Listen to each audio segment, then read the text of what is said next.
Tonight, we will journey together into a gentle and ancient tale. Settle in snugly under the warmth of your blankets. Feel the mattress beneath you supporting your body, and the soft weight of the covers gently draping over you. Allow your eyes to grow heavy and let your breathing slow. In this quiet moment, the day's worries softly fade away. A calm hush falls around you, like twilight descending over a peaceful landscape. You are safe here, and you can simply let go of everything now, allowing yourself to float gently in the quiet of this moment. In the soft glow of imagined starlight, I invite you to drift with me into a world of myth and music, a world where love is strong enough to walk into the realm of shadows. This is the story of Orpheus in the Underworld, a soothing, timeless Greek tale of love, loss, and the enduring power of memory. As I speak in gentle whispers, picture the scenes unfolding softly in your mind. Let each word be like a feather, brushing lightly against your consciousness, guiding you further into relaxation. Our story begins in a time long ago, in a land where rolling hills and ancient forests sleep beneath a velvety night sky. In this land lives a gifted musician named Orpheus. He is known far and wide for the enchanting music he plays on his lyre, a small harp of 7 strings given to him by the god Apollo. When Orpheus plucks the strings, melodies as soothing as a lullaby float through the air. His songs are so beautiful that wild beasts lay down calmly to listen, and even the trees bend closer, their leaves rustling softly in harmony. Imagine Orpheus on a gentle summer evening. He sits on a mossy rock beside a clear stream that murmurs over smooth stones. The sun has just set, and the sky above is a deepening blue, spangled with the first shy stars. Orpheus's fingers move gracefully over the lyre's strings. A tender melody rises like a mist, curling through the warm air. All around him, creatures of the forest gather as if in a dream. Shy deer step out from among the ferns to be near the sound. Rabbits pause in their moonlit foraging, and birds alight on the branches overhead, tilting their heads as if mesmerized. Even the wind seems to hold its breath to hear him play. Each note Orpheus plays is imbued with emotion, sometimes joyous and bright as dawn, sometimes as wistful and soft as dusk. On this night, his music is gentle and content, echoing the serene beauty of the world around him. As you listen in your imagination, you might feel the same calm washing over you, as though Orpheus's music were a lullaby for your soul. The forest is safe and still. The night is young and inviting, wrapping every living thing in a comforting embrace. Orpheus is not only a master of music, he is also a kind and thoughtful soul. He wanders the forests and hills, sharing his gift with all who care to listen. In the villages of that land, people smile and relax when Orpheus passes by, because they know he will pull out his lyre and play melodies that make their troubles seem to melt away. Mothers hold their babies close at the sound, watching as their little one's eyes drift close to the gentle rhythm. Farmers pause in their hard work to wipe their brow and listen, feeling refreshed by the sweet respite that music brings. It is said that Orpheus's mother was Calliope, the muse of poetry, and perhaps it was from her that he inherited his poetic soul. His father, some say, was Apollo himself, the sun god who also cherished the art of music and gave Orpheus the lyre. Thus, from both divine inspiration and human heart, Orpheus's talent blossomed.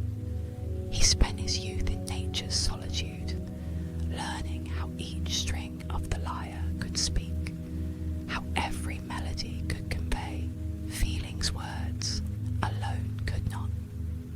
Through seasons of gentle spring blooms and soft winter snows, he honed his craft, pouring love and longing, joy and sorrow into each song.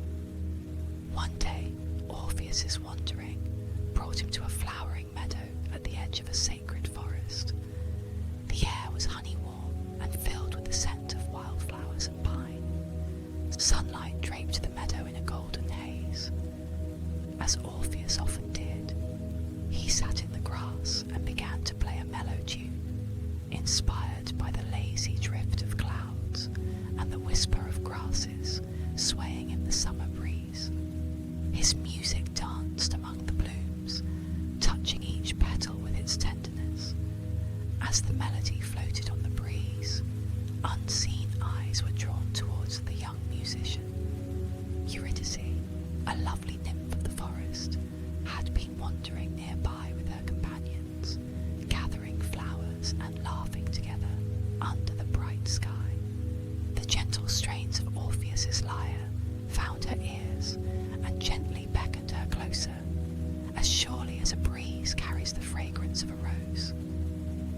Curious and enchanted, Eurydice followed the sound until she stepped into the sunlit glade where Orpheus sat playing. Orpheus, lost in his song, did not notice at first that he had an audience, but gradually he felt a new presence, warm and radiant, at the edge of the circle of trees. When he lifted his eyes from his lyre, they met the gaze of Eurydice. For a moment, neither of them spoke or moved. The only movement came from the golden butterflies fluttering around Eurydice and the gentle nodding of wildflowers at her feet. The only sound was the final fading note of Orpheus's song, hanging in the air like a kiss of dew at dawn. Eurydice stood bathed in sunlight, her hair crowned with a wreath of meadow blossoms. To Orpheus, she appeared as beautiful and vital as the earth itself, an embodiment of springtime, with eyes the colour of oak honey and a smile that lit the shadows of the wood. Eurydice, in turn, felt her heart flutter, for the music she had heard was matched only by the kindness she saw in Orpheus's dark eyes. He rose, slowly to his feet, as if sudden movements might shatter the delicate wonder of this moment. In a voice as gentle as the music he played, Orpheus greeted Eurydice. They spoke quietly, words coming softly and slowly, as though they had all the time in the world. He thanked her for listening. She thanked him for the gift of his song. As they talked, it felt as if the rest of nature was listening in respectfully. The breeze whispered through the tall grass, carrying the sound of their laughter as they found joy in each other's company. Time seemed to slow, minutes stretching like lazy summer afternoons. By the time the sun began to dip low, painting the sky in hues of rose and amber, Orpheus and Eurydice had discovered an immediate and heartfelt bond. Love, when true and deep, often grows quietly at first, like a flower unfolding at dawn. So it was with Orpheus and Eurydice. In the days and weeks that followed their first meeting, they became inseparable. Orpheus would walk with Eurydice through her beloved forest, his lyre always in hand. If a chilly rain began to fall, he would play a bright, quick tune to make her laugh and dance with him under the shelter of ancient oaks. If the summer sun grew hot in the sky, he would lead her to a shady stream and strum a cool, rippling melody in harmony with the water, and they would rest side by side on the mossy bank, fingers loosely intertwined, listening to the gentle music of nature. In the evenings, Eurydice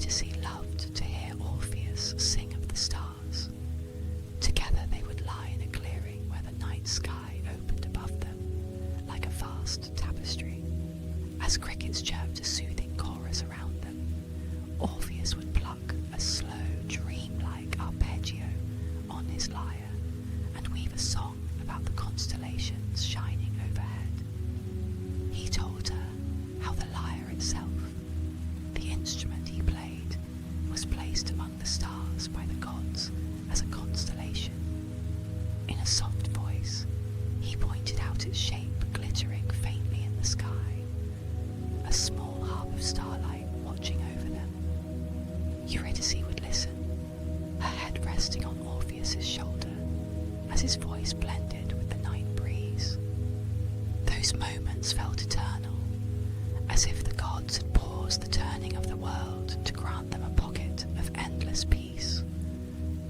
Their love was simple and profound. In each other's presence, they found completeness. Orpheus's music now brimmed with a new joy, and Eurydice's laughter was like the tinkling of bells along to each tune. It was not long before they wished to be wed, to share their lives fully as husband and wife. The forest itself seemed to celebrate the day Orpheus asked Eurydice to marry him. The trees swayed with a gentle excitement, and a pair of doves flew overhead, tracing a heart against the sky. Eurydice's eyes shone with tears of happiness as she said yes, her voice as soft as a petal falling to the ground. Preparations were made for a wedding under the open sky, attended by their friends, the woodland nymphs, and any kind creatures who wished to bless the union. On the morning of their wedding, the world dawned bright and fragrant. Dewdrops on the grass sparkled in the early light, and wildflowers bloomed as if smiling. Eurydice wore a simple gown woven by her sisters among the nymphs, adorned with fresh blossoms of lily and rose. Orpheus, though mortal, looked almost godlike in his grace and the aura of happiness that shone from him. With his lyre in hand, he played a tender processional tune as Eurydice walked toward him through the meadow that served as their chapel. As they exchanged vows beneath an arch of ivy and flowers, a gentle breeze stirred, carrying the soft perfume of honeysuckle and the sweet notes of Orpheus's music. It is said that even the gods on high Mount Olympus paused to listen to the melodies of love that drifted upward that day. When Orpheus and Eurydice pledged themselves to each other, the very sky seemed to hum in harmony. Their promises were not grand or filled with flourish. They were simply the promises of two souls who had found their home in one another. They vowed to walk together through all of life's seasons, as steady and true as the cycle of day and night.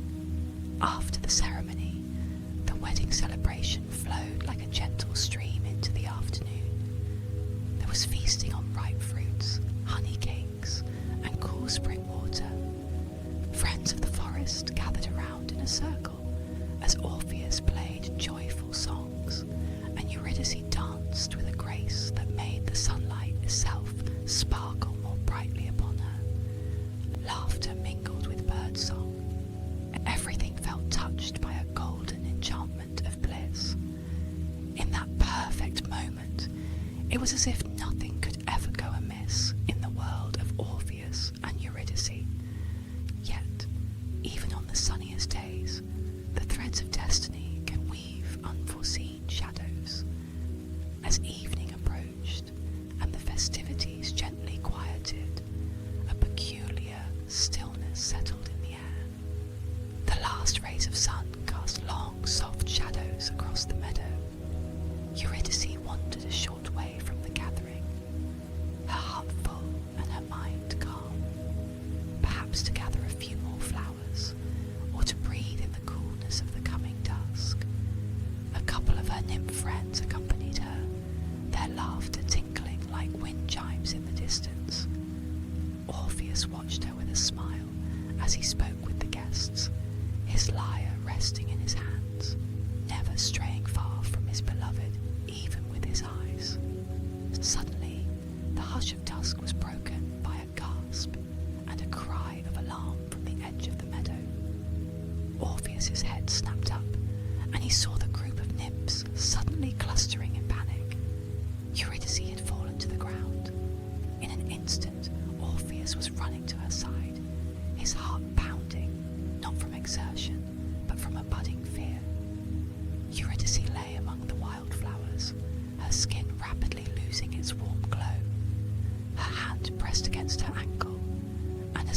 Orpheus knelt next to her, he saw 2 small puncture marks on her foot, the unmistakable sign of a serpent's bite. A venomous snake, hiding in the grass and startled by the dancers, had struck Eurydice's heel. The bite had delivered its cruel poison swiftly. Orpheus gathered Eurydice into his arms. Her eyes fluttered open for a brief moment, meeting his with confusion and pain that slowly gave way to a distant, glassy stare. He called her name in a trembling voice, gently brushing a strand of hair from her face. Eurydice managed a faint smile, as if trying to reassure him, but she could not speak. A tear slipped down Orpheus's cheek as he felt her growing cold in his embrace. In that quiet meadow that had just witnessed their union, Eurydice's life began to slip away as softly as a fading sigh. The nymphs encircled Orpheus and Eurydice, their own eyes brimming with tears. The forest grew utterly still, as if the wind itself dared not disturb this solemn, heartbreaking moment. A hush fell so deep that one could hear the distant trickle of the stream and the single, plaintive call of a nightingale from far off, a melancholy herald of the sorrow to come. Orpheus cradled Eurydice, feeling the last gentle rise and fall of her chest, with a final soft exhale, like a candle flickering out. Eurydice's spirit departed from the world of the living. Orpheus held her close, rocking ever so slightly, as though lulling her to sleep, though he knew she had gone where he could not follow. His mind reeled, refusing to accept that this moment was real, that the vibrant, joyful Eurydice was now still and unresponsive.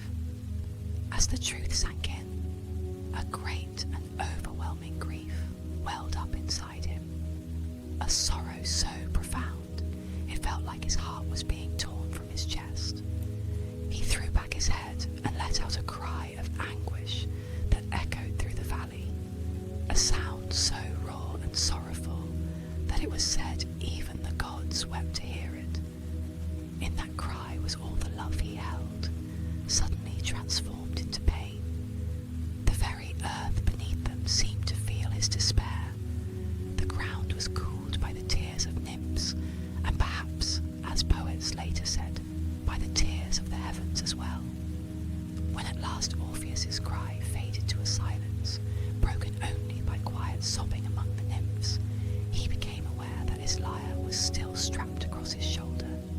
With trembling hands, Orpheus reached for his lyre, the instrument that had always been his voice, beyond words.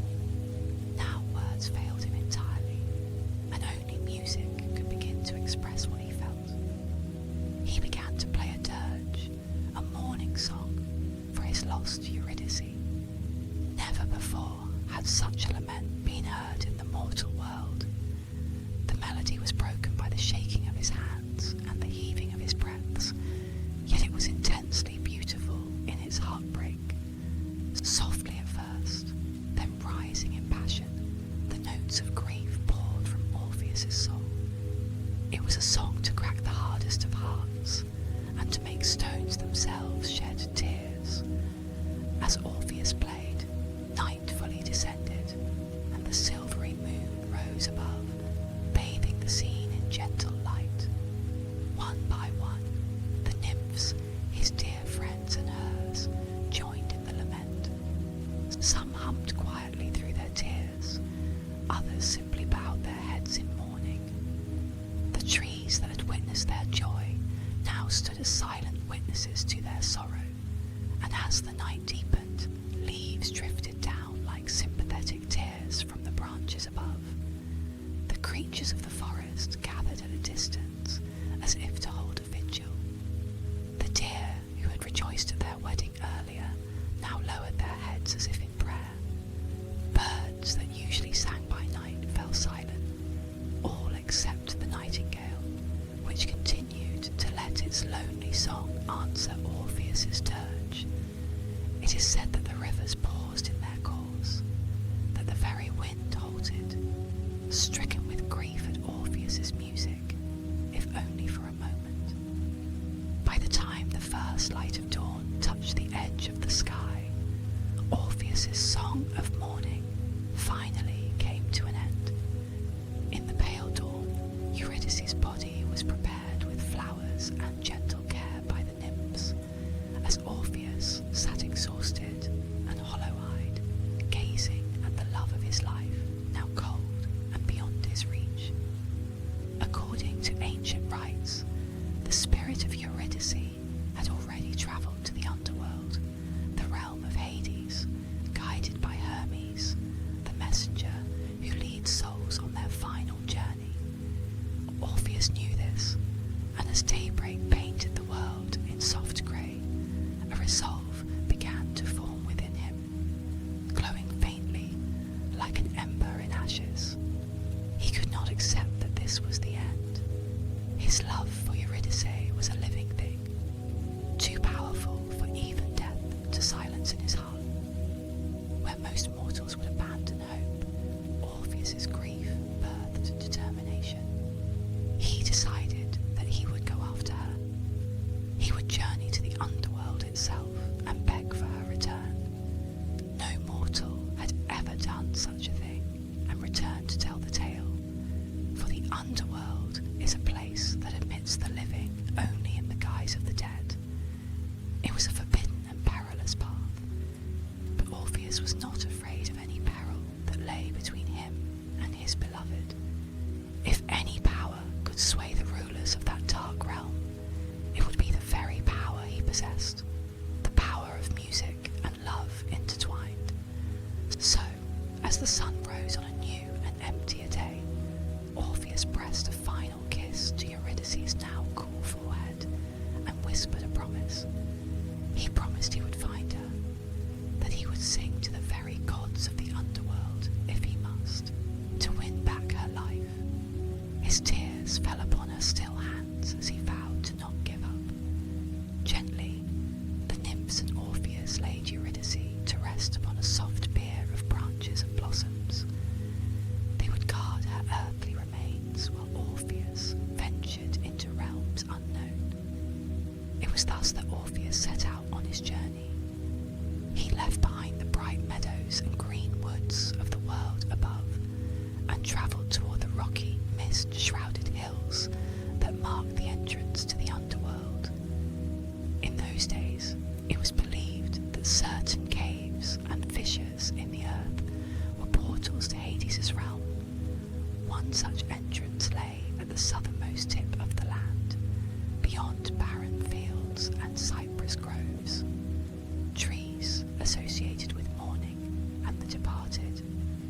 The way was long, but Orpheus felt neither hunger nor fatigue, sustained by the single-minded purpose that propelled him forward. He walked mostly in silence, saving his voice and strength for the plea he would have to make. After days of travel, Orpheus arrived at the mouth of a deep cavern, a place where even at high noon the light barely penetrated. The air exhaled from the cave was cool and carried a faint scent of damp earth, and something unfamiliar, something eerie that made the hair on the back of his neck prickle. Before him yawned an opening in the earth, descending into darkness like a gullet. This, he knew, was the threshold between the world of the living and the world of the dead. Orpheus paused a moment at the threshold. He felt a tremor of fear then, not fear for himself, but fear of failure. What if he could not persuade Hades to release Eurydice? What if he never found her spirit at all? For an instant, the enormity of what he was attempting pressed down on him. But he closed his eyes and pictured Eurydice's face, glowing with life and warmth, her laughter like music. The memory was so vivid and sweet that it pushed back the cold dread. Clutching his lyre to his chest protectively, Orpheus stepped forward and crossed into the darkness. Inside the cavern, the path sloped downward sharply.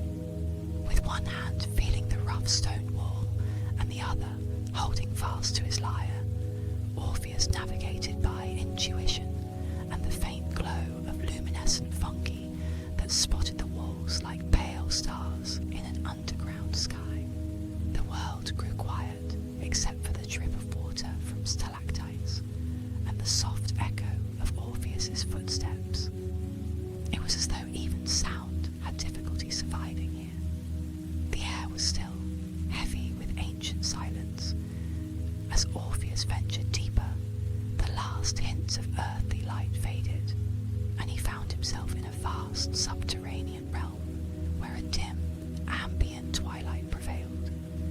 This was the outskirts of the Underworld proper.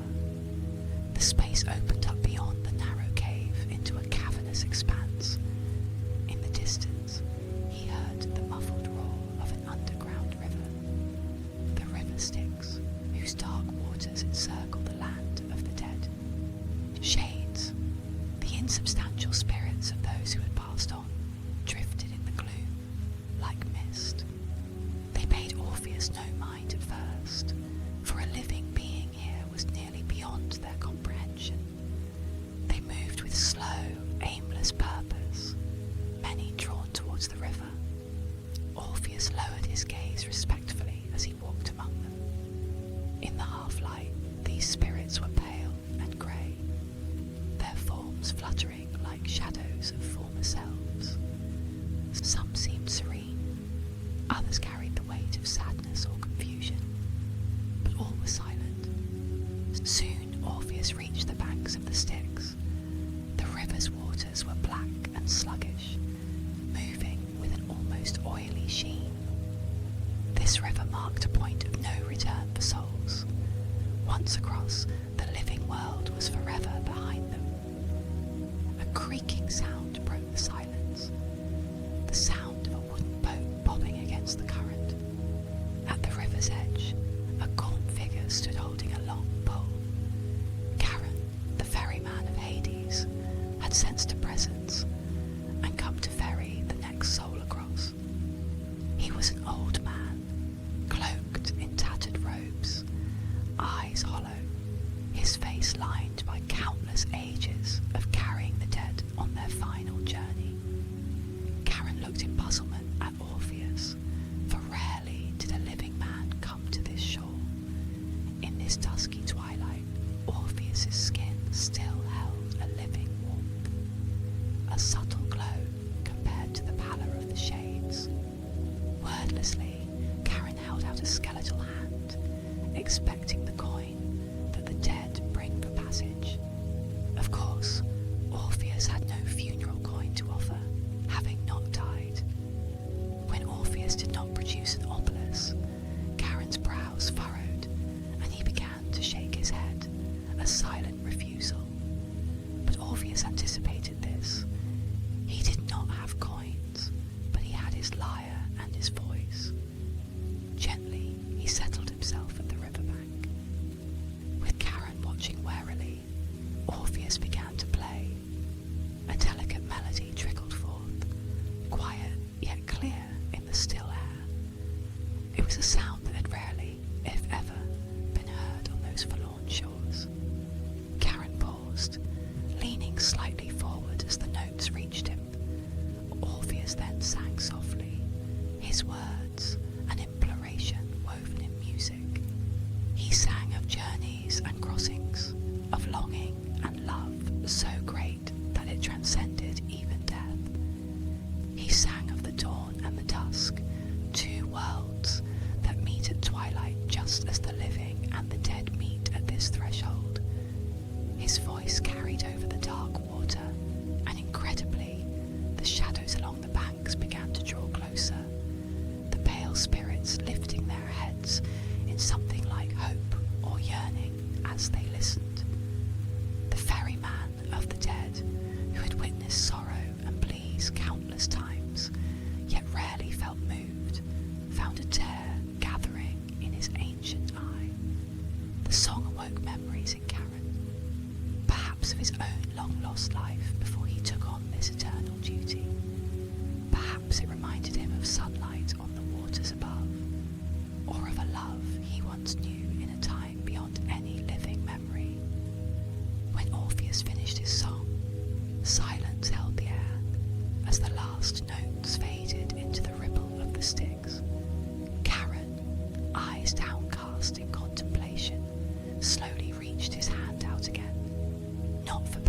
this time, but in a gesture inviting Orpheus into the boat. Though it was unprecedented, the stern ferryman could not deny the request of one who sang so sorrowfully and sincerely. Without a word, Orpheus stepped into the small boat. It rocked gently under his weight. The shades murmured round the boat, drawn to the living warmth of the bard and the echoes of his song. Karen pushed off from the shore, and the boat glided onto the jet-black waters. With steady strokes, he guided them across the wide river. Orpheus sat quietly, cradling his lyre, peering into the dark fog that clung to the sticks. The only sounds were the soft splashes of the oar, and, now and then, the faint sighs of spirits swirling just beneath the water's surface. Perhaps they sensed the presence of a living soul among them, a soul who dared to bridge the worlds out of love. Or perhaps they still heard in their memory the fading strains of Orpheus's music. The crossing felt as though it lasted both an instant and an eternity, in the peculiar way time flows in dreams and in the underworld. Eventually the far bank emerged from the gloom. There, a shoreline of ashen sand greeted them. Karen moored the boat and gestured for Orpheus to step off. The ferryman's eyes met Orpheus's briefly. In that gaze was a silent wish of luck, or perhaps a silent warning that this was as far as any escort would go. Orpheus bowed his head in gratitude to Karen for allowing him passage, and then he stepped on to the soil of the underworld proper. Ahead of Orpheus stretched a dimly lit path, leading deeper into Hades' realm. The air here was cooler, and carried the faint scent of cypress and something like smoky incense. Tall, gloomy shapes of black poplar trees and willow fringed the path, their roots drinking from the waters of the adjacent rivers of the underworld. The atmosphere was thick with a quiet sorrow, yet it was not violent or cruel, merely the heavy stillness of a place where no living heartbeat echoed. As he moved forward, Orpheus heard a low growl rumble through the stillness. From the shadows a gigantic shape emerged, illuminated by the wan light of spectral flames that flickered from torches along the path. The guardian of the underworld stood before Orpheus, Cerberus, the great three-headed hound of Hades. Each of the dog's three heads had eyes that glowed faintly red, and all three pairs of eyes fixed on the stranger who dared to venture here alive. The beast's coat was black, and it moved with a menacing grace, chains clinking softly around its necks from where it was tethered to a rock. From its mouth dripped saliva that hissed upon the ground, and its teeth gleamed white and sharp. A mortal's courage might falter at this sight, but Orpheus, though his heart did skip a beat, trusted in the same power that had brought him this far. As the monstrous hound stepped closer, all three heads snarling, Orpheus raised his lyre once more with calm deliberation. Sitting carefully on a stone to show he meant no aggression, he began to pluck a sequence of notes, low, slow, and hypnotic. It was a lullaby, the kind a mother might hum to soothe a child to sleep, but it rolled out from his lyre with magical potency, filling the dank air with a gentle, reassuring cadence. Cerberus paused, ears perking at the unfamiliar sound. One head cocked to the side curiously, another ceased its growling to listen. Orpheus continued, repeating the soft melody over and over, like a rhythmic ocean wave washing gently to shore again and again. The fierce guardian's tense posture slowly loosened. One of its three mouths let out a big yawn, then another, until finally all three heads lay down, heavy with drowsiness. The great dog's many eyes fluttered shut one by one, conquered by the spell of the music. In moments, the beast was peacefully asleep at Orpheus's feet, its 3 heads resting on its paws. The only sound was a muffled, contented snoring, an oddly endearing sound from such a fearsome creature. Thus Orpheus passed unharmed, leaving the guardian sleeping like a puppy, and ventured further into the realm beyond the gates. The sight that met him was awe-inspiring and somber. He found himself walking through vast plains known as the fields of Asphodel, where countless souls of the departed spend eternity wandering in quiet reflection. Under a sky of perpetual twilight, a grey expanse stretched out, dotted with ghostly white flowers.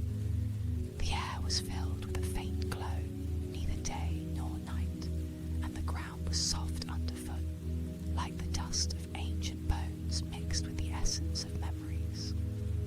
The spirits in the fields of Asphodel drifted around Orpheus. Here were souls of ordinary men and women who had lived their lives and moved on, not punished, not especially rewarded, simply existing in a gentle hush of afterlife. They appeared as faint outlines, human shapes in hues of silver and shadow. Some walked alone, their heads bowed as if lost in thought. Others stood in small clusters, murmuring in voices too low to disturb the silence. They regarded Orpheus with mild curiosity, parting before him like a slow tide as he made his way across the plain. Whispers followed in his wake as the realization spread that a living mortal was among them. Orpheus's heart pounded with anticipation and worry. Somewhere in this vast realm, Eurydice's spirit was here. Was she wandering these very fields? Or had she been taken further, perhaps to the meadows of Elysium, if the gods deemed her life virtuous enough? He yearned to stop and call out her name, to search for her among the faces of the dead. But he knew he must first secure permission from the lord of this realm to take her home. Otherwise, even if he found her, they would have no escape. So he pressed on, though each passing silhouette that resembled Eurydice made his breath catch and his heart ache. Crossing the fields, Orpheus came to a place of more solemn aspect, the region where the river Cocytus, the river of lamentation, and the river Phlegethon, the river of fire, flowed in brooding courses. Nearby, in a dark valley, lay the gates to Tartarus, the deep abyss where the souls of those who had lived wickedly were imprisoned and punished. Though he did not intend to enter Tartarus, Orpheus could see in the distance its bronze gates and the unsleeping dread shapes that stood guard there, giant figures and the furies who enforced justice upon the cruel and evil. From far off, faint wails and cries echoed from behind those gates, sounds that would chill any living man's blood. Orpheus shuddered and turned his gaze away from that direction, focusing instead on the path toward Hades' palace. Yet even in Tartarus, his music had left an imprint. The echoes of his earlier song to Charon had reached even these depths, and for a few fleeting moments, the tormented had ceased their cries. The inexorable turning of Ixion's wheel had stilled, and Sisyphus had paused, leaning against his rock in quiet relief. Such was the power of Orpheus's journey, and the hope it symbolized. Even the damned felt a moment's peace. As Orpheus walked onward, he passed by the foot of a towering cliff, where one soul, punished for his arrogance, was bound to have his liver eaten daily by a vulture. That soul was Titius, and even that eternal torment had been alleviated briefly under the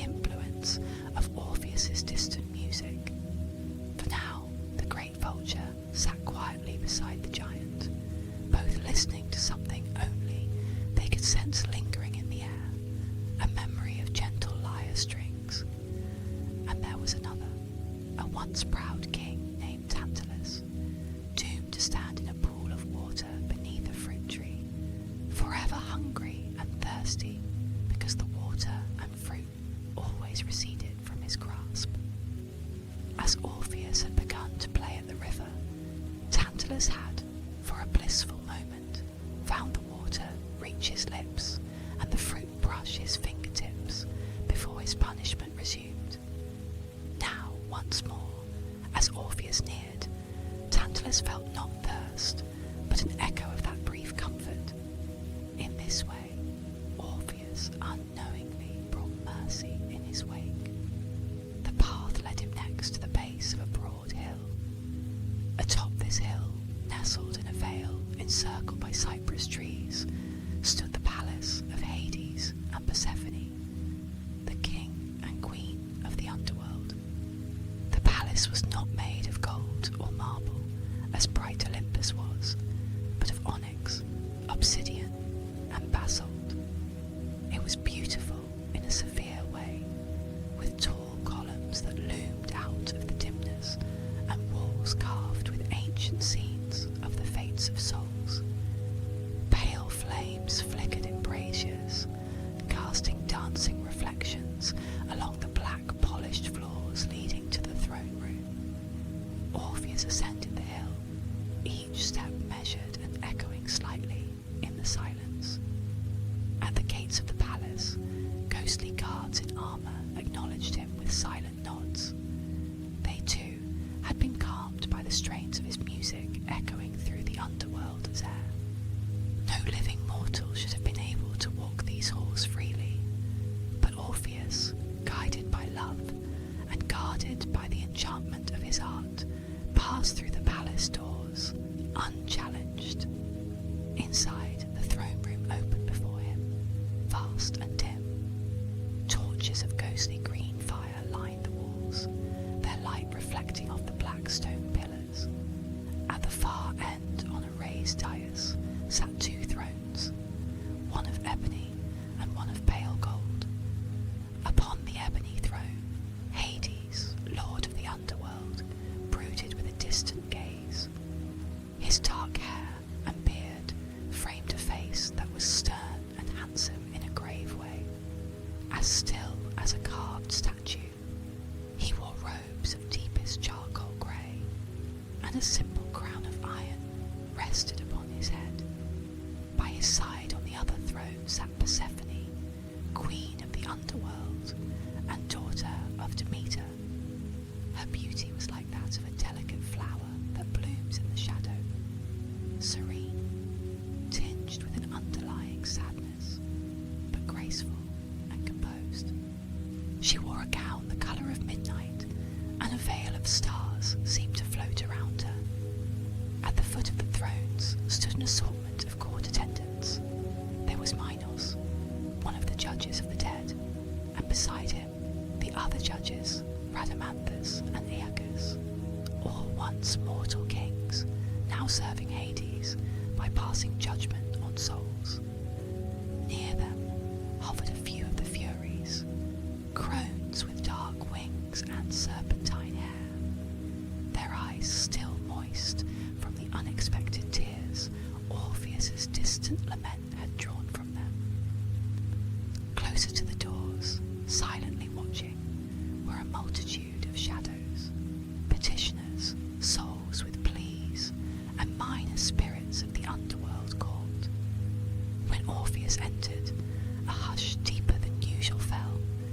Hades slowly lifted his gaze toward the mortal man, his eyes like black coals, unreadable. Persephone leaned forward slightly, her expression one of gentle curiosity, her lips set in a compassionate line. She, who knew both the upper world's light and the underworld's dark, likely felt in Orpheus the warmth of life and love that still clung to him. Surrounded by the silent gazes of the dead, Orpheus felt a great weight. This was the moment upon which everything depended. He took a few steps forward until he was at the centre of the hall before the royal dais. His mortal heart thumped in his chest, loud in his own ears.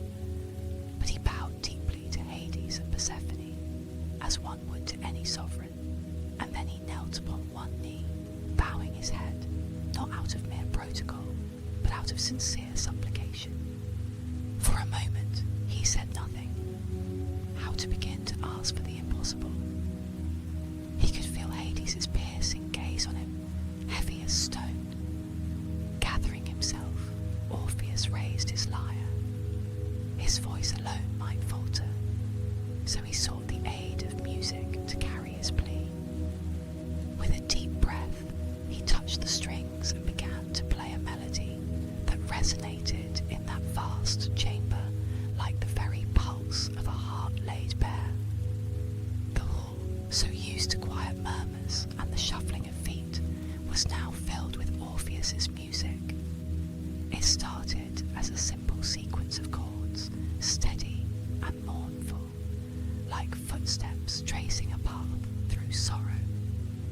Then Orpheus lifted his voice, soft at first, but clear.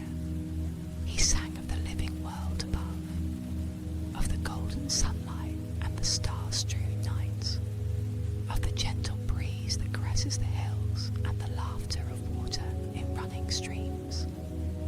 He painted with sound the warmth of a summer day when all is well, and two people in love walk hand in hand. Then his song turned to Eurydice. He described her beauty, not just of face, but of spirit, how she brimmed with life and kindness, how she danced like a leaf on the wind and brought joy wherever she went. His voice quivered as he recounted the happiness they had shared and the love that bound them like an unbreakable thread. As he sang, Persephone's eyes grew distant, perhaps remembering her own youth in the sunlit fields of earth, picking flowers before fate brought her to this realm. Orpheus's melody then shifted into a minor key, a gentle lament. He did not shy away from the sorrowful tale. In his poetic way, he sang of the suddenness of Eurydice's death, how a serpent's bite stole her away in a heartbeat of fate. He did not cast blame or anger at the fates or the gods. Instead, he simply laid bare his sorrow, pure and humble.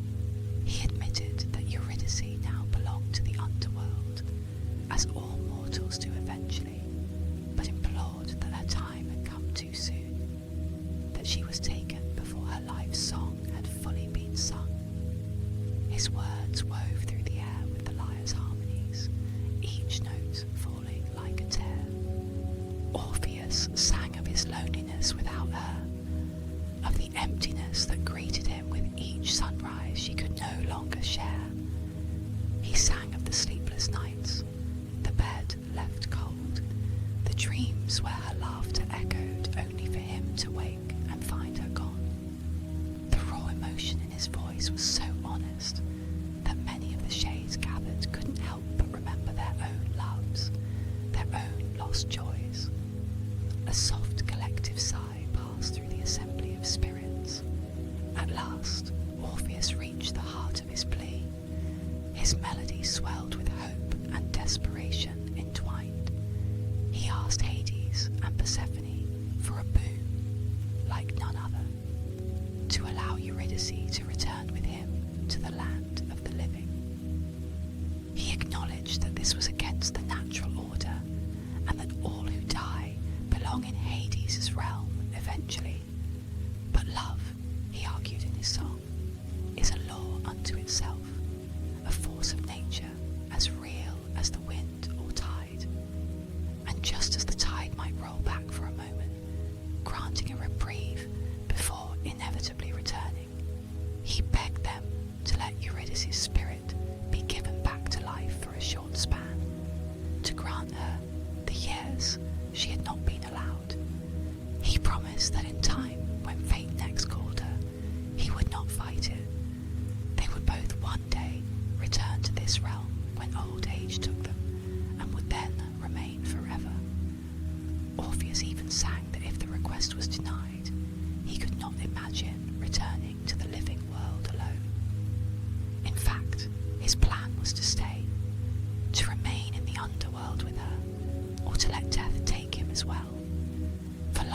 without Eurydice was no life at all.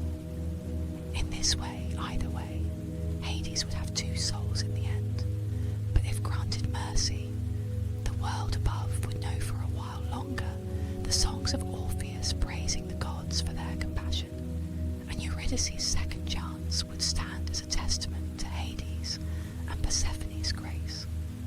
His song slowed to a final plea, gentle like a prayer. The last notes of the lyre faded into a silence so complete that Orpheus could hear his own heartbeat echoing in his ears. He remained kneeling, head bowed, eyes closed, not daring to look up at the rulers of the dead until he heard an answer. His very soul was in those final words that still hung in the air. A husband begging for the life of his love.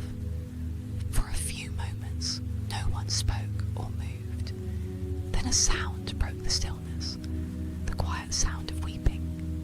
Orpheus opened his eyes to see that it was Persephone, the queen, with tears spilling down her pale cheeks. She raised a delicate hand to wipe them, but they fell all the same, each tear shimmering as it caught the ghostly torchlight. Persephone, who herself knew the ache of separation, for each year she divided her time between the underworld and the world above, parted from her mother and the sunlit earth, felt deeply for Orpheus and Eurydice. She leaned toward her husband, Hades, and gently placed her hand on his. Hades' own eyes glistened. This was remarkable, for Hades was known to be stern and unmoved by the sorrows of mortals. He, who sat in judgment over the shades, who heard endless pleas and wails, was rarely swayed by emotion. But Orpheus's music had been unlike any cry or complaint ever uttered in his halls. In that melody, Hades had glimpsed the true devotion of love and the profundity of loss.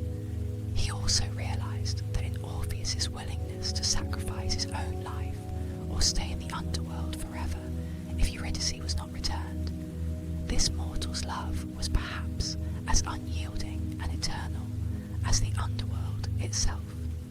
The Furies, those fierce spirits of justice who stood by, normally pitiless to the suffering of the damned, were found quietly sobbing into their wings, their snake-like hair momentarily calm and drooping in sorrow. The judges of the dead wiped their eyes as well. Even Tantalus, chained in the distance, let out a soft cry, not of pain, but of sympathy. Sisyphus, from his distant hill, ceased his labour and listened, tears rolling down his ghostly face. All of the underworld hung on what Hades would say. At last, Hades stood from his throne, the sound of his movement drawing every eye. Orpheus dared then to look up at the imposing god. Hades' face was still stern, but a softness had crept into it. He looked at Persephone, who gave him a slight nod of encouragement, and then Hades spoke, his voice resonant and deep, echoing like a stone dropped into a cavern. Orpheus, he said, your plea is heard. Never has a living mortal come to this realm with such unwavering love and courage. Never have I seen one so willing to forfeit everything for the sake of another. Eurydice's thread of life was indeed cut too short. This I acknowledge. He paused, his gaze turning to the crowd of shades around and the sombre darkness beyond, as if to consult the very fabric of his kingdom. By the laws of the cosmos, what is taken by death cannot easily be given back. To break such a law is no small matter. However, and here his voice gentled, I am moved by your music and your devotion. I grant you permission to reclaim your wife, Eurydice, and lead her to the world above once more. Orpheus's heart leapt. It took all his self-control not to cry out in relief and joy right then. Hades raised one hand to caution, for he was not finished. Understand, Hades continued, there is a condition. There must be a test of your faith and obedience to the natural order. As you depart this realm, Eurydice's spirit will follow you. You will take the ascending path back the way you came, and she will walk behind you, step by step. You must not, under any circumstances, turn around to look at her until you both have fully emerged into the light of the living world. Not even once, or she will be drawn back to me and lost to you forever. This is the one price of her release. A silence followed those grave words. Orpheus listened intently, every syllable etching itself into his mind. At that moment, he felt both gratitude and a prickling of worry, not because the condition was unclear, but because he instantly knew how difficult it would be to resist the urge to look back. After all he had been through, all the longing and pain to have his beloved right behind him, but be forbidden to see her or touch her until they returned. It was going to be a trial of his will like no other. But for Eurydice, for a chance to truly hold her again in the world of life, he would endure anything. Orpheus bowed deeply once more, and with reverence and sincerity thanked Hades and Persephone. My lord and my lady, he said softly, voice trembling with emotion, you have my eternal gratitude. I accept your condition and shall obey it. I will not turn back my gaze until we are both safe above. Thank you. Thank you for your mercy. Persephone managed a gentle smile through her tears. Hades gave a solemn nod, and with that, he sat back onto his throne, appearing weary, yet relieved to have chosen compassion this day. He then gestured to one of his attendants. Bring forth Eurydice, he commanded quietly. In the crowd of spirits, a movement started. From among the assembly stepped the slight, glowing form of a woman. Though ethereal and faint, Orpheus recognized her at once, Eurydice. She had been there in the hall, perhaps drawn by the sound of Orpheus's voice, or held back until now at the periphery of the court. At Hades' summons, she moved forward. The other shades parted respectfully for her. Eurydice's appearance was as Orpheus remembered, but paler, as though one had taken a translucent veil and laid it over her lively form. Yet her eyes, those warm eyes he knew so well, shone with love and longing as they fixed upon Orpheus. She wore the simple white gown from her wedding day, but it glowed faintly, untouched by dust or soil in this spiritual form. If there were any wounds from the bite that killed her, they were not evident now beyond a slight favouring of one foot as she walked, a small reminder of the tragedy. Seeing her, Orpheus felt a surge of emotion so strong he nearly broke down. He longed to run to her, to embrace her. His arms twitched with the impulse to reach out, but remembering Hades' condition, he restrained himself mightily and remained where he was. Instead, he whispered her name with all the tenderness in his heart, Eurydice. She came to stand just a few paces behind him. The other souls looked on in silence, many smiling softly, sharing in this rare, hopeful moment in their dark world. Persephone herself stepped down lightly from the dais and approached Eurydice. The queen took Eurydice's spectral hands in her own for a brief moment and said quietly, "Go, child. You have been given a rare gift.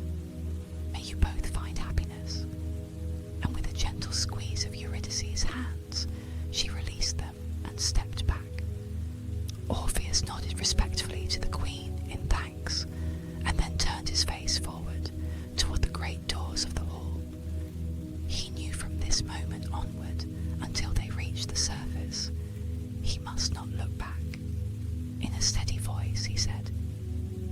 love, hoping Eurydice understood why he could not look at her as he spoke.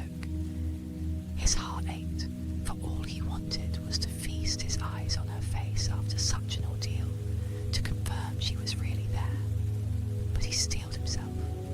This final trial would require every ounce of his patience and trust. With determined steps, Orpheus began to walk out of Hades' throne room, retracing the way he had come. He listened intently, and soon could make out the light pad of Eurydice's footfalls behind him. They were so soft, like the fall of a single leaf on still water. In life, Eurydice's steps were light. In death as a shade, they were nearly silent. Orpheus realized with some worry that if her footsteps stayed so quiet as they likely would on the soft earth and asphodel, he might not always hear her behind him. He would have to trust she was there, no matter what. They left the palace, moving through the grove of black poplars and willows. The torches that had lit their way in glinted once more on Orpheus's right as they walked, leaving the grand structure behind. He could hear the shuffling of the palace guards and the whisper of spirits swirling as they watched the pair depart. He imagined word would spread quickly through the underworld of this unprecedented event. A soul allowed to leave, guided by a loving husband. Orpheus kept his gaze fixed straight ahead, but he talked softly as he walked, partly to comfort Eurydice, partly to reassure himself. He spoke of little memories, of how the night air above would feel on their skin when they returned, of how the stars would look. He told her gently, "When we reach the world above, I will turn and take you into my arms again." Saying such things helped him focus on the goal, and perhaps helped Eurydice hold on to hope for the journey.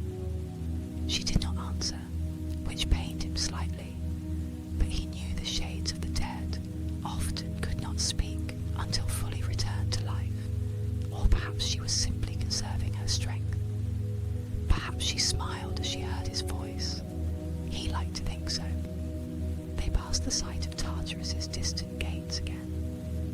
Orpheus kept his eyes forward, but he felt the aura of that dreadful place receding as they moved onward, back through the fields of asphodel. As they walked through those fields of ghostly flowers, some spirits silently reached out as if to touch the living warmth that clung to Orpheus, or to bask in the rare hope the couple embodied. Orpheus kept playing a soft tune on his lyre as they walked, to fill the silence and give Eurydice something to follow, a musical thread leading her back. The melody was a gentle hum, almost like a walking song with no words, soothing and monotonous enough to calm his own anxious nerves. The path wound past the sleeping form of Cerberus once more. Orpheus could hear the deep breathing and faint snore of the mighty hound. He carefully led Eurydice around the great creature, stepping over one of its massive paws. One of the dog's ears twitched as they passed, but it remained in enchanted slumber. At length, they reached the bank of the Styx, where Charon had ferried Orpheus across earlier. Now Charon stood ready again, having been ordered by Hades to let them return. The ferryman's boat waited, the dark water lapping at its sides. Orpheus paused, carefully helping Eurydice step into the boat without looking at her. He felt the slight shift of weight as she boarded and heard a whisper of water displaced by her form. He then stepped in himself and sat, still facing forward, as Charon began to push off for the return journey. The ride across the Styx this time seemed longer to Orpheus, perhaps because his mind was filled not with purposeful determination as before, but with a mix of hope and a growing, nagging anxiety. The opposite shore, the side of the living, was not yet in view, cloaked in mist. The only thing he could focus on was the soft sound of Eurydice's presence behind him. The faint muscle if she moved, the knowledge that she was close enough to touch if he but reached behind him. At one point in the crossing, he felt a gentle brush on his shoulder, as if fingertips or a whisper of a touch had grazed him. Perhaps Eurydice yearned to console him as well, to reassure him that she was there. Her touch was cool and fleeting like a breeze. Orpheus nearly gasped, and his hand twitched towards that shoulder in reflex, but he caught himself, clenching his fingers tight around the lyre in his lap. He dared not look back or reach back. Instead, he spoke softly over his shoulder, eyes still cast down at the boat's floor. "I know you're there, my love. I feel you. Hold on, we're nearly across." His voice shook slightly with restrained emotion. Karen's keen eyes watched this interaction silently as he rowed. The ancient ferryman, who had seen countless souls weep and plead, now silently urged in his heart for Orpheus's strength. Perhaps Karen wanted to see this love story succeed, a bright exception in eons of sadness. Finally, the boat scraped onto the shallow gravel of the opposite bank. Orpheus carefully stood and stepped out, then extended a hand backward, not looking, to feel Eurydice's hand as she disembarked. For a heart-stopping moment, he felt nothing but empty air. A cold panic gripped him. Was she truly behind him still? Then softly, like the lighter lighting of a bird, a small, cool hand slipped into his. Eurydice's hand. Orpheus let out a breath he hadn't realized he was holding. He supported her as she stepped onto the shore. The moment her feet were on the solid ground, he reluctantly released her hand and forced himself to start moving again. How he longed to keep hold of that hand, but he knew each second until they were in the sun was a test. Karen said nothing, only watched as Orpheus and Eurydice departed. Maybe there was a ghost of a smile on that withered face.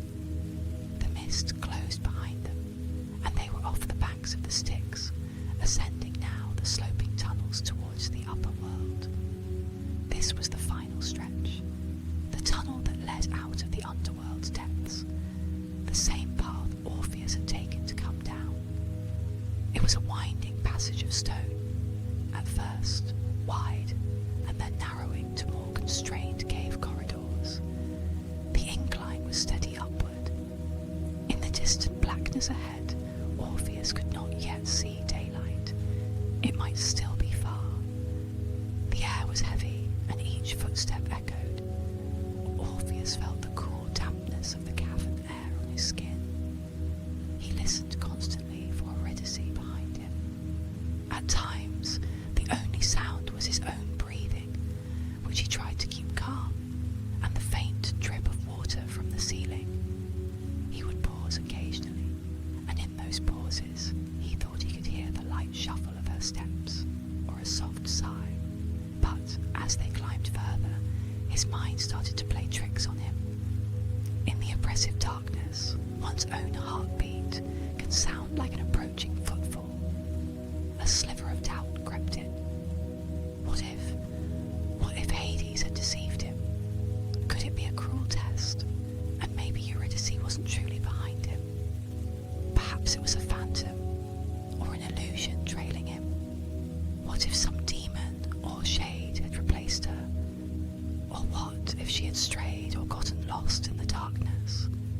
After all, the dead can drift like mist. What if she had lost sight of him and took a wrong turn somewhere in the fields, or got left behind at the dock? He realized he no longer heard her soft steps. The cave was silent, aside from his own noises. He strained to pick up any sign of her presence. Nothing. Panic tugged at him. He had come so far. What if in these last moments she was gone? He spoke her name softly into the darkness. Eurydice. His voice bounced off the tunnel walls, coming back to him in a ghostly echo. He listened desperately. Did he hear a faint Orpheus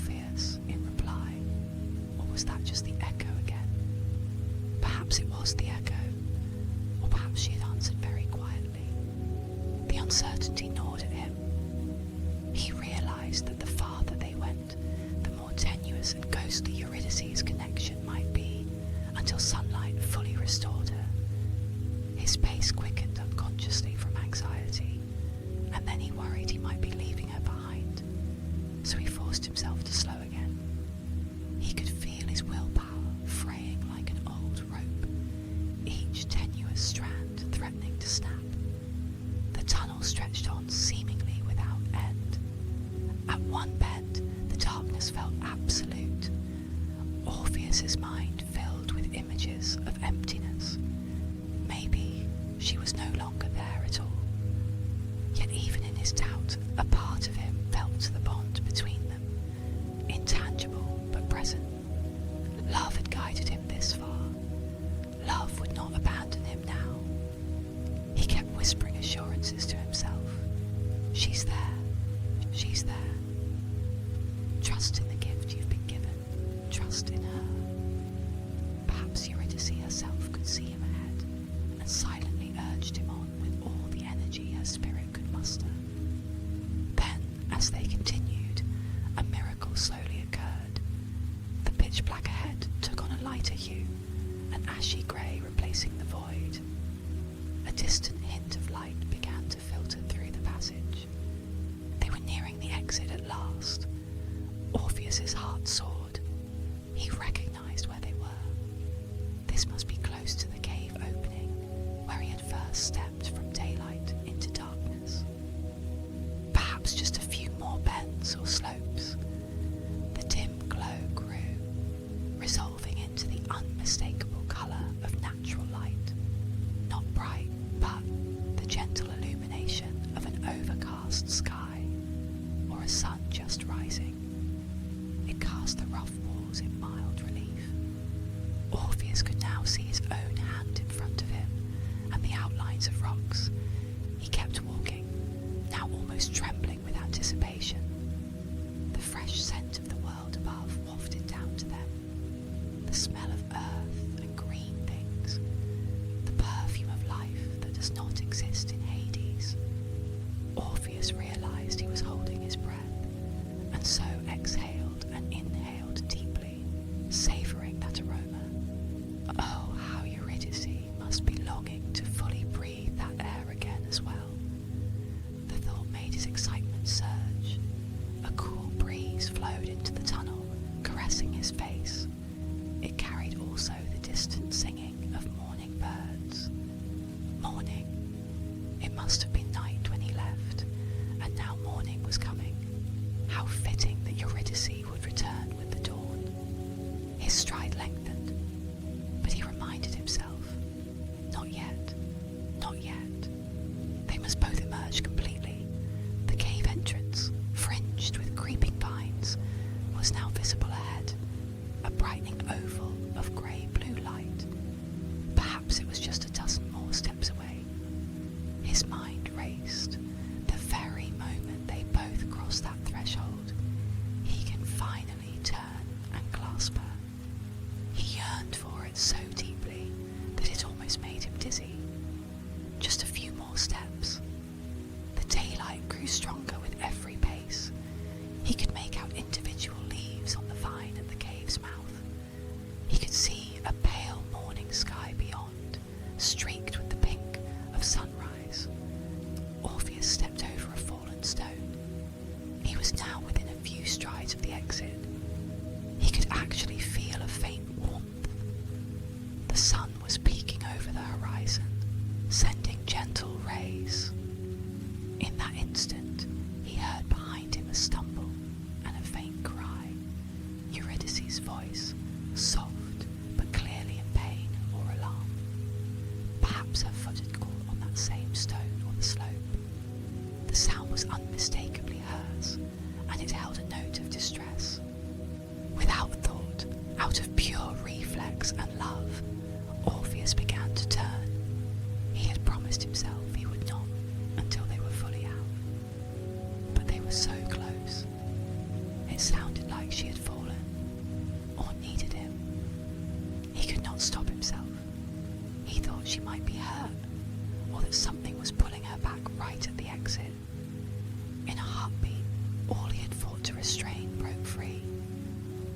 Orpheus spun around, and his eyes fell upon Eurydice. There she was behind him in the dim passage, just a couple of steps shy of the cave's mouth. Her form was faint, a wraith-like silhouette against the daylight behind Orpheus. She had indeed stumbled. One hand reached forward toward him, while the other clutched at her side. Her face, oh, her face! It held both love and an immense sadness all at once. Their eyes met for a fleeting moment, and in that moment, a shock of realization passed between them both. Orpheus knew instantly that he had broken the one solemn rule. Eurydice's expression showed she too understood what was happening. He had turned too soon. All at once, as if a curtain of mist were being drawn between them, Eurydice's shade began to slip away. She drifted backward, not by her own will. Something inexorable was tugging her. Her form became more transparent, the outline of her sorrowful, beautiful face fading. Orpheus was struck with horror and despair. "No, no, no," he cried, and lunged forward to grab her hand. His fingers clasped around hers for just an instant. They were colder than the morning dew, and then they passed through, as though through smoke. He staggered, reaching desperately, but Eurydice was already beyond his grasp. Her lips moved as she was borne back into the darkness. Perhaps she said his name one last time, or perhaps a final farewell. Some say she whispered, "Farewell, my beloved," words filled with all the love and forgiveness her soul could convey, but so faint to Orpheus's ears that they were more felt in his heart than heard. Her eyes held no anger towards him, only profound sadness that fate was parting them again. And then, like a breath on a mirror vanishing, she was gone. The tunnel behind him was empty, save for shadows.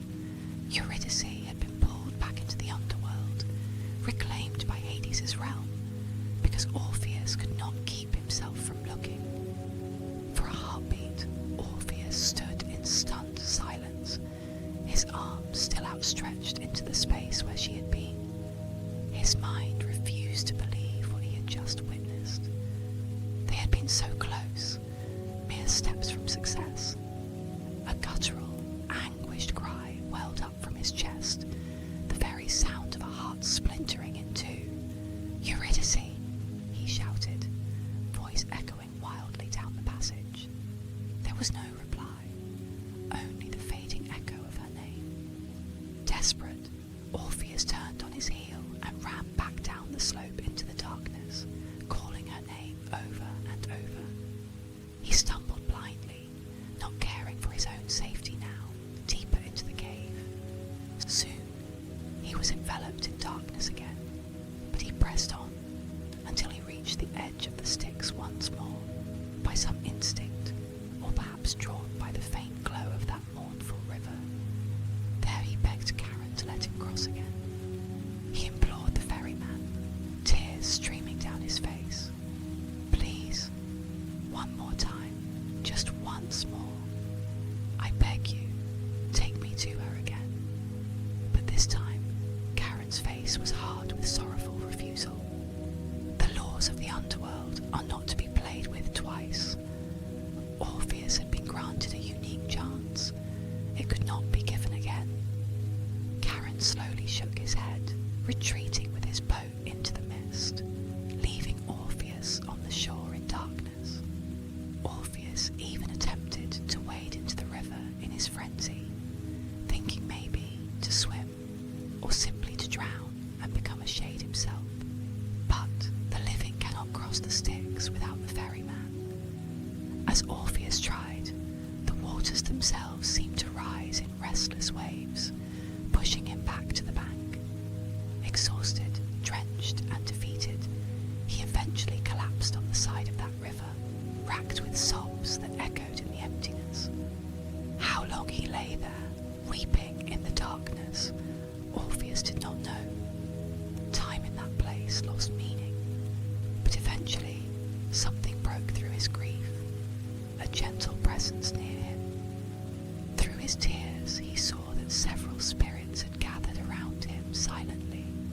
as if to comfort him. Among them, he recognized the faint form of Eurydice's friends, the nymphs who had earlier guided her soul. They could not alter what happened, but their faces, dimly visible to his mind's eye, were sympathetic. It was as if the underworld itself grieved for this doomed love. Even the Furies in the distance sighed with regret. Orpheus realized that he could not remain there forever. Alive, he would not be allowed to linger by the Styx. Indeed, an invisible gentle force seemed to be urging him to leave, as if the veil between life and death was reasserting itself, pushing the living back to where they belong. With a heart weighed down by despair, Orpheus slowly picked himself up. His lyre, remarkably, was still strapped to his back. It felt heavy now, but he would not abandon it. It was the instrument through which he had almost saved Eurydice, and through which he would now have to express his sorrow once more. He made the lonely trek back upward, guided by the returning glimmer of daylight. Step by painful step, he ascended, each footfall feeling harder than any before. Finally, he emerged from the mouth of the cave into the world above. The morning sun was now fully risen, casting long rays across the dew-laden ground. That light which should have been a herald of joy, because in it he should have been reunited with Eurydice, now only illuminated his emptiness. Orpheus stood there at the cave's entrance, a lone figure against the brightness of day, and felt the weight of reality press on him. Eurydice was gone, truly gone. He had lost her not once but twice, once to death and once to a moment's doubt. This second loss, caused by his own lapse, was almost too much to bear. He sank to his knees at the threshold of the underworld, and for a long time he could do nothing but weep, silent tears flowing down his face, dropping onto the stone beneath him. The same sun that warmed his skin could not reach the cold emptiness he felt inside. Eventually, with trembling fingers, Orpheus reached for his lyre again. In his grief, the only solace or means to vent his pain was through music. There, at the entrance of the underworld, he played and sang once more, a broken, haunting elegy that drifted out over the barren cypress groves and rocky hills. This lament was different from the one at her death the first time. Now it carried the weight of guilt and heartbreak layered upon the sorrow. His voice, raw from sobbing, came out in a hushed, raspy song that still held its tune. He poured his soul into it, all the regret, the love, the longing for Eurydice, and the devastation of knowing he would live on without her warmth. The wind carried his song across the land. It was said that no sadder melody had ever been heard by mortal ears. As he eventually left the cave behind and wandered back north through the countryside, his music went with him, heralding his sorrow to all. The once cheerful Orpheus now walked in despair, his gaze empty, his only focus to sing out his emotions, because containing them was impossible.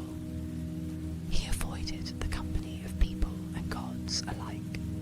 Nothing anyone could say would lighten his burden.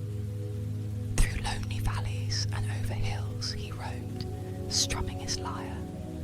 Animals still gathered, but now they gathered in sombre vigil, sensing the despair in every note.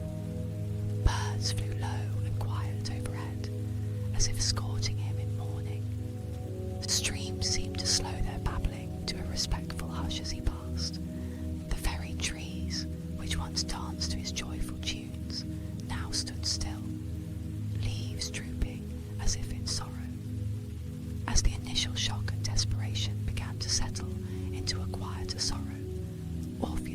himself drawn back to the places where he and Eurydice had spent their happiest times. He returned to the meadow where they had been married and where tragedy had struck. The wildflowers there had grown back, swaying gently as if nothing had changed, their bright faces turned up to the sun. Orpheus knelt and brushed his fingers through the soft grasses, remembering how Eurydice had danced among them on that joyful day. He sat there until twilight, singing softly of his memories to the breeze, sharing his heartache with the quiet earth that had witnessed both their brightest and their darkest hours. From that day forward, Orpheus never sought the company of another woman. His heart, once so full of joy, now belonged entirely to Eurydice's memory. Many admired his music and would have offered him comfort or love, but he gently refused every such offer. It was as if a part of him remained forever with Eurydice, leaving no room for a new love. He wandered through the world mostly in solitude, kindly but firmly declining companionship beyond simple friendship. His only constant companions were his lyre and the memories of Eurydice that he carried in his heart. As the years passed, the cycle of seasons reflected the rhythms of Orpheus's grief. In spring, when blossoms carpeted the fields, he would play soft melodies that recalled Eurydice's own blossoming spirit and the new life they once dreamed of. In summer, beneath the bright sun, his songs often turned warm and tender, as if remembering the light of her smile and the golden days they shared. When autumn arrived and the leaves fell, Orpheus's music became especially wistful and longing, echoing the sense of loss as the world grew quiet and the days shortened. In winter, as snow hushed the earth and a cold stillness lay over the land, the notes of his lyre were at their most mournful yet gentle, like a distant star's light reaching through the longest night. Year after year, Orpheus poured his heart into his music, each season bringing his own memories of Eurydice. Yet even in sorrow, the beauty of his music shone through. Those who happened to hear him play, perhaps a shepherd on a distant hill, or a traveller passing by, found themselves stopping in their tracks, moved to tears by the haunting sweetness of his melodies. They might not have known the story behind the song, but the music carried such depth of feeling that it touched every soul that listened. In this way, Orpheus's lament for Eurydice rippled through the world, a gentle reminder of love's enduring power. As time went on, Orpheus grew older. The once youthful bard now had streaks of silver in his dark hair, and faint lines of sorrow and wisdom graced his brow. But his music did not diminish. In fact, it grew even more soulful with the wisdom of years. He continued to wander, singing and playing, guided by the silent hope that in some way Eurydice could hear him, wherever she was. One calm evening, many years after Eurydice's death, Orpheus felt a subtle change in the air, as if the world itself was holding its breath. He had watched the sun set in hues of rose and gold, and as the first stars appeared, a quiet understanding settled in his heart that his own time among the living was drawing to a close. He found himself drawn to a familiar grove, the very clearing where he had first met Eurydice so long ago. The night was warm and clear, with the scent of night-blooming flowers wafting through the air, and a gentle hush among the trees. Orpheus settled himself under the ancient oak tree at the centre of the clearing, and lifted his lyre once more. It was a calm, starry evening when Orpheus began to play his final song. This time, it was not a song of sorrow, but of gentle acceptance and quiet hope. The melody floated up like a whispered prayer, into the night sky, each note tender and luminous. It was as if Orpheus was weaving all the strands of his life into one lullaby, the joy, the pain, the love, and offering it to the heavens. As he played, he gazed at the sky. The last light of day had faded, leaving a dome of deep blue sprinkled with stars. Among those stars, Orpheus beheld the constellation of the Lyre, and he smiled faintly, remembering the stories he told Eurydice about it. The stars twinkled gently, almost as if smiling back, welcoming him. His song grew softer and softer, like a feather drifting to earth. The forest around him responded. One by one, the forest creatures gathered, as they always had, sensing this would be the last time they would hear the beloved musician. Birds settled on branches above, silent and attentive. A fox curled up at a distance, ears perked, its golden eyes blinking slowly as if fighting sleep to watch him. Even the trees seemed to lean in, their leaves barely rustled, not wanting to disturb the delicate music. The evening air was warm and still. The entire grove felt sacred, illuminated by the silvery light of the rising moon. As Orpheus played, a serene expression came over his face. He felt no pain or fear, only peace and a soft expectancy, as though someone dear was about to arrive. His fingers moved lovingly over the lyre strings, and in the gentle rise and fall of the melody, if one listened closely, one could almost hear the harmony of another lyre joining in, a ghostly accompaniment, as if Eurydice were playing along in spirit. When the final notes were about to fade, Orpheus felt a presence beside him, not imagined this time, but real. He turned, for now he could turn without fear, and there stood Eurydice's spirit, as radiant and young as on their wedding day. She extended her hand to him with that same loving smile she had worn when she said her vows.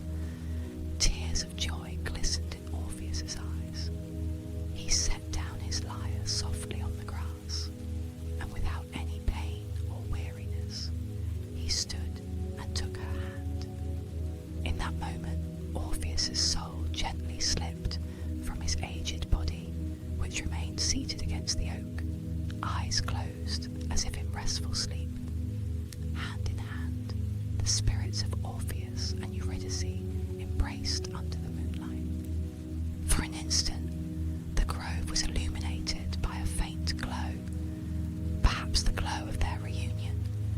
To the creatures watching, it seemed as though Orpheus simply fell asleep with a contented smile, while a soft breeze rustled by, carrying with it the quiet sound of distant music. Now united beyond the reach of any further misfortune, Orpheus and Eurydice ventured together one last time toward the paths that lead to the underworld, but this time as two souls side by side. The barriers that once kept them apart meant nothing, now that both were shades together. They passed peacefully into the underworld's embrace. The spirits of the underworld were said to rejoice quietly, seeing Orpheus return, not as a grieving visitor, but as one of them, having finally found his love. Even Hades and Persephone were moved to smile at this reunion, for their earlier mercy had not been in vain. Love had found a way. Orpheus and Eurydice walked side by side through the asphodel fields, and then onward to the brighter fields of Elysium, the paradise of heroes and virtuous souls. Surely their love and Orpheus's goodness were worthy of that honour. In those blessed meadows of Elysium, the light is forever golden, and the breeze forever gentle. There they found a home. They could stroll among wildflowers for eternity, or rest by tranquil streams streams that murmured like soft music, or dance under shade trees to the sound of Orpheus's lyre, which now sounded even sweeter since his heart was whole again. Indeed, some say that in Elysium Orpheus played for all the heroes and kind spirits, and Eurydice by his side was the inspiration for each melody. In that eternal springtime, no shadow of fear or sorrow ever touched them again. Meanwhile, in the world above, the Muses, the divine patrons of song who had inspired Orpheus, mourned the loss of the great musician. In their sorrow, they decided to honour him in a way that would last forever. They took up Orpheus's lyre, and with the permission of Zeus, placed it in the night sky. And so, if you look up on a clear night, you can see a small cluster of stars shaped like a harp, the constellation Lyra, shining softly in memory of Orpheus. It glitters as though it still carries the echo of his music, a gentle reminder of his soul. It was also said that along the banks of a river where Orpheus was laid to rest, nightingales sang more sweetly than in any other place on earth. Those little birds, as if taught by Orpheus's spirit, filled the air with melodies at dawn and dusk that were heartbreakingly beautiful.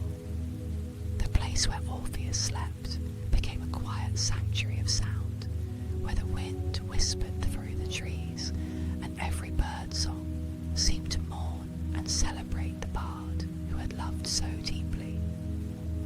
Even in death, Orpheus's music lived on in the natural world, a comforting lullaby to all who would listen. Now, dear listener, as you lie quietly and breathe softly in the dark comfort of your room, let the echoes of this ancient story settle gently in your mind. You might picture Orpheus and Eurydice together at last, walking hand in hand through a sun-dappled glen that no shadow can ever touch. Perhaps you imagine them sitting by a gentle river in the afterlife, where Orpheus plays sweet melodies and Eurydice rests her head on his shoulder, both of them smiling in peace. They have become part of the very fabric of the night sky and the whispering wind, their love shining down like that cluster of stars shaped like a lyre, and their devotion carried on the breeze whenever a tender song is played. As you think of them, allow any lingering sorrows or tensions in your own heart to ease. Their journey, with all its hardship, ultimately found tranquility, and so too can we believe that after hardship comes peace. It reminds us that even in the darkest of places, love can kindle compassion and mercy, just as Orpheus's music softened the hearts of the underworld's rulers. The tale reminds us that love is everlasting, and that those we cherish are never truly lost to us as long as we hold their memory gently in our hearts. Just as Orpheus kept Eurydice alive in every note he sang, we keep our loved ones with us in our thoughts and dreams. Feel the calm of that understanding envelop you. In the stillness of your room, know that you are cradled by the same gentle night that witnessed these legendary lovers long ago. The world is quiet now and safe. You can let go of any worries. They can drift away like leaves upon a stream. Take a slow, deep breath, and as you exhale, sink deeper into your pillow. Outside, if you listen, perhaps you hear the faint music of the night, the rustle of leaves, the murmur of a distant breeze, maybe the hush of a sleeping earth. It might almost sound like the final notes of Orpheus's lyre, bidding you a serene good night. Let those natural lullabies reassure you that all is well in this moment. Your eyelids are heavy and your body is relaxed. You have travelled far in your imagination, and now it is time to rest. Orpheus and Eurydice's story has woven a spell of tranquility mind's eye, the last scene fades into a soft darkness, like the closing of a book of ancient myths, until all that remains is a gentle night and the steady beat of your heart, calm and slow. Their love was immortal, and in hearing of it, you too carry a piece of that gentle, enduring love within you. Let it warm you from the inside, like a small comforting glow. Now, let the quiet night carry you into a peaceful sleep. You are safe, you are loved, and all is calm. Let each breath guide you further into dreamland, where perhaps Eurydice's laughter or Orpheus's melodies might grace your dreams with sweetness. Tonight, the myth of Orpheus in the Underworld has been your companion. Its soft verses, a pathway to rest. Allow yourself to drift off now, with the assurance that dawn will come gently, and you awake with the memory of a beautiful story and a heart that knows love can never truly be extinguished. Sleep well, dear one. May your slumber be as tranquil as a moonlit forest, and as sweet as the notes of a lyre echoing over still waters.